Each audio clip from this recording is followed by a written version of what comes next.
Caffeine. Caffeine is the world's favorite drug. Legal, cheap, and disguised as breakfast. It's hidden in coffee, tea, sodas, chocolate, pre-workouts, even in pills that promise focus. You drink it, and within minutes, caffeine slips into your bloodstream and races toward your brain.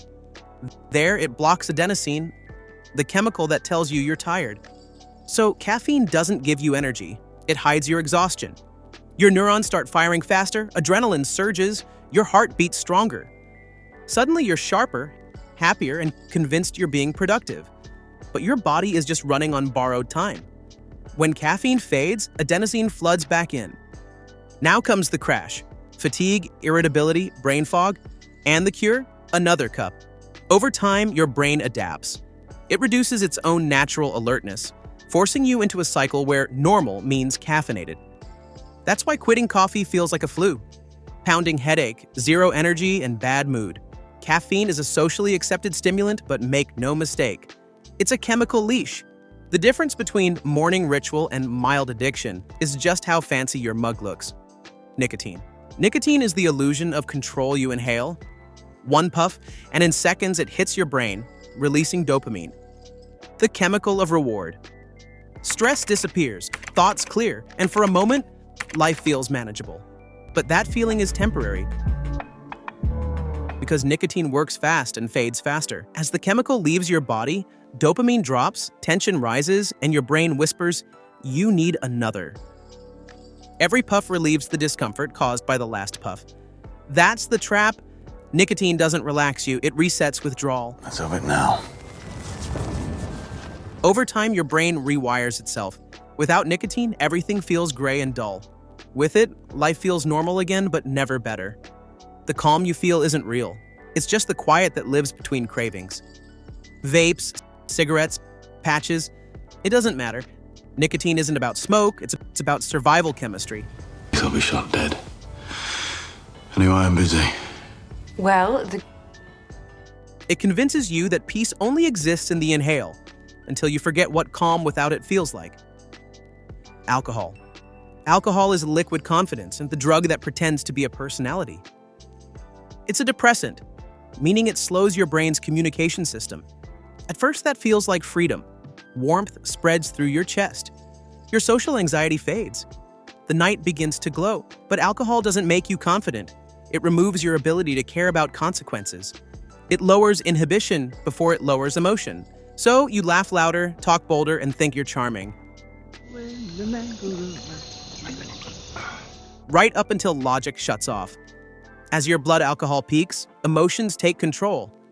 Joy becomes mania, sadness becomes collapse, and fear disappears entirely. That's why drunk confidence so easily becomes chaos. Then the high drains away.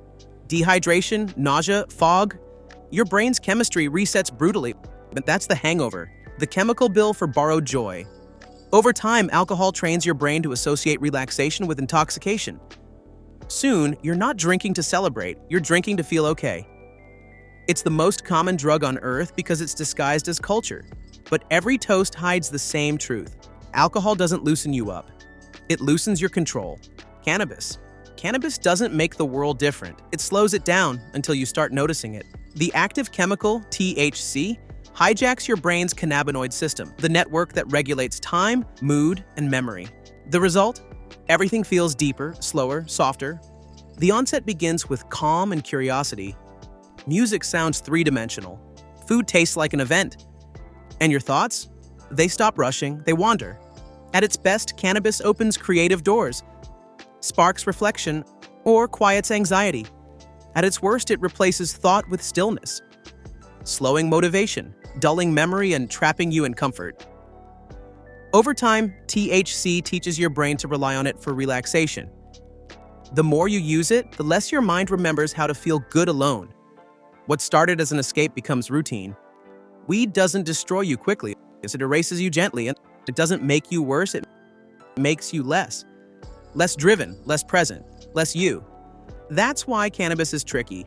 It doesn't wreck your life in one night. It just turns life into slow motion until you stop noticing time passing by.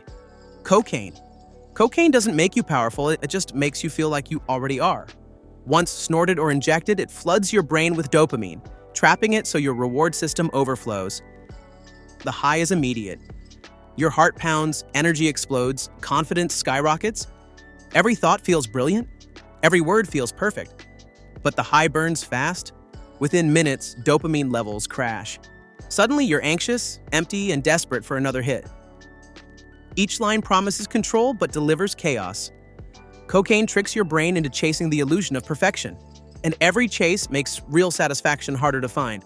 Your sleep disappears, your appetite dies, and your emotions flatten. You don't use cocaine to feel good. You use it to stop feeling nothing. It sells euphoria and delivers emptiness. And the cruelest part? It convinces you that the crash is your fault, not the drugs. Cocaine doesn't enhance you, it impersonates you and then steals your reflection. MDMA, or ecstasy, feels like bottled love. Pure, overwhelming connection. Once it enters your bloodstream, it floods your brain with serotonin, dopamine, and oxytocin. The chemicals of happiness, pleasure, and bonding. You feel warmth spread through your chest. The music pulses inside your veins. Every face around you glows. At the peak, empathy turns electric. You feel infinite, connected to everyone, everything, all at once. But the high costs everything your brain has to give. When serotonin burns out, the crash hits hard. Sadness, exhaustion, emptiness. A hollow version of yourself remains. Your brain takes days to rebuild what one pill destroyed. With repeated use, MDMA damages serotonin neurons, making natural happiness harder to reach. It's called the love drug, but love doesn't fade by sunrise. MDMA makes you feel seen, heard, and alive, but only until the lights go out. LSD doesn't distort reality, it rearranges it. A few micrograms bind to serotonin receptors, unlocking perception itself. The onset begins slowly. Patterns ripple, colors breathe, and sound feels alive. You don't just see reality, you experience it breathing with you. At the peak, your ego dissolves. There's no boundary between thought, sound, and self. You might feel connected to the universe or trapped inside your mind. Time stops behaving normally. Seconds stretch. Minutes vanish. Everything feels eternal. Then the descent begins. Reality rebuilds, one sense at a time. You might return calm, grateful, changed, and or lost. LSD isn't physically addictive, but it rewires perspective. It can spark creativity or unleash chaos depending on your mindset. It doesn't show you monsters, it shows you truths.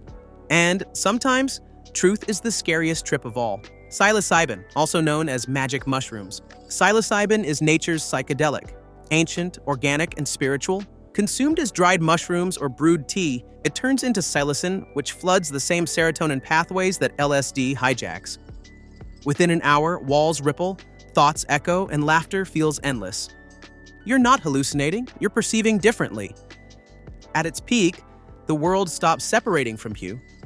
Your heartbeat syncs with the wind. Memories resurface as visions. Emotions appear as color and sound. For some, it's healing, relieving depression and trauma. For others, it's chaos, overwhelming and raw. When it fades, the world feels softer, more alive.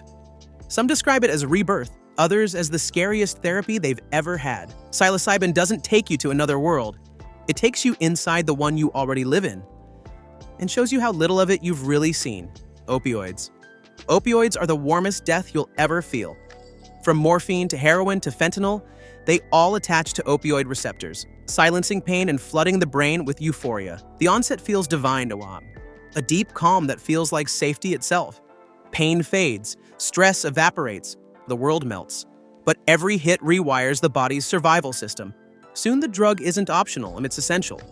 Without it, withdrawal feels like dying. Nausea, shaking, pain in every muscle. Each use buys comfort with tolerance as interest. You need more, then more, until comfort becomes coma. Opioids don't erase pain, they delete everything else.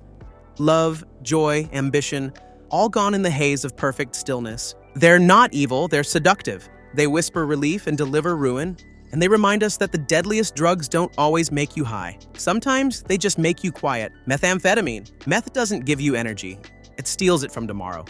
Smoked, snorted, or injected, meth floods your brain with dopamine and adrenaline, turning you into a chemical supernova. Your heart races, your confidence skyrockets. Every thought feels brilliant. You feel awake, unstoppable, alive. At its peak, you can stay up for days, cleaning, talking, planning, obsessing, all while your brain burns through every molecule of joy it has. Then comes the crash. Exhaustion, paranoia, depression so deep it feels endless. With each use, your dopamine system collapses. Pleasure disappears from everything except meth. Nothing else compares. Not food, not touch, not love. Meth doesn't just hijack pleasure, it rewrites purpose. You stop chasing goals and start chasing the high. It's pure focus at first and then pure destruction at last. Every hit feels infinite until you realize it's borrowed from a future you'll never reach. Every drug tells the same story, the promise of control delivered through chaos. From psychedelics that expand your mind to depressants that shut it off, every one of them bends the same rule. They don't give you feelings, and they rent them. If you liked learning how your brain gets hacked, hit like, drop a comment, and subscribe for more breakdowns like this. No lectures, no judgment, just the matter that actually explains you.